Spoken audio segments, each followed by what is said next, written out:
गोप happy colony रे स्थापित सरस्वती शिशु विद्या मंदिर रे विद्यालय स्तरीय विज्ञान मेला अनुष्ठित हो जायछि। एही कार्यक्रम को आनुष्ठानिक भावे उद्घाटन करथिले मुख्य अतिथि भावे गोप ब्लॉक उपाध्यक्ष बनरंजन पटनायक।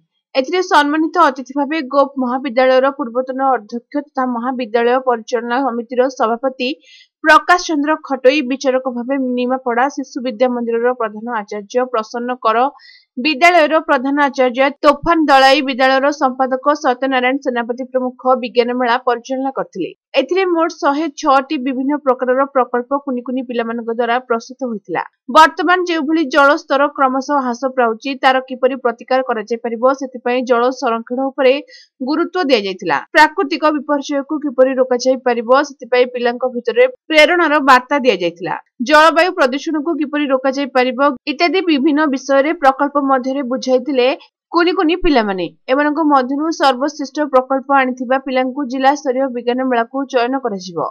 एमानकु आवश्यक सुविधा सुजोग जोगाई देले निश्चित विद्यालयर नाम रखिबे बोली विद्यालयर प्रधान आचार्य तोफान दलाई कहिथिले।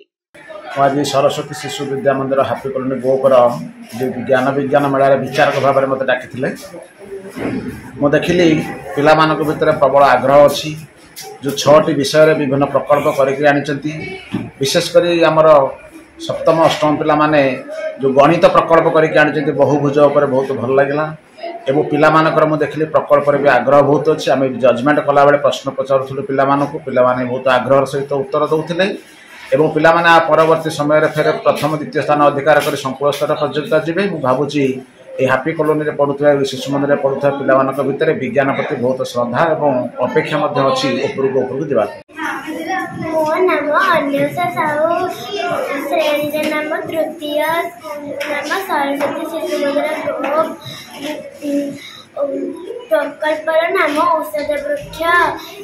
तुलसी पत्र उपकारिता, तुलसी पत्र को खाइबा द्वारा आमर देह भल रही है।